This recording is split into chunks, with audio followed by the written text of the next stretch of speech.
Авторизация. Өзіңізге ыңғайлы тәсілдің бірі арқылы платформаға кіріңіз.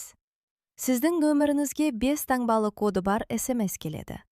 Оны енгізіп, жүйеге кіру батырмасын басыңыз.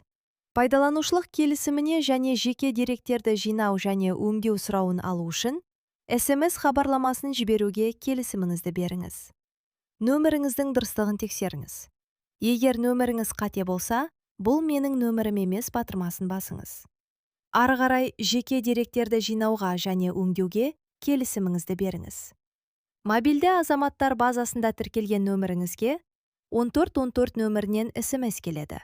Оған 511 мәтінімен жауап беру қажет. Ұйымның жеке кабинеті нұсқасын таңдап, кіру батырмасын басыңыз. Қызметкерлерді қосу.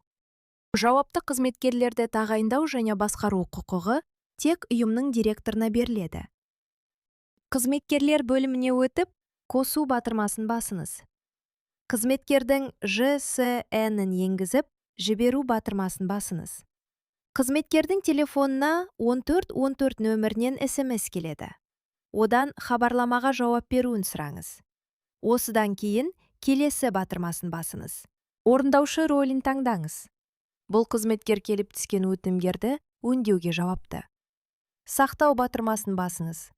Қызметкер сәтті қосылды.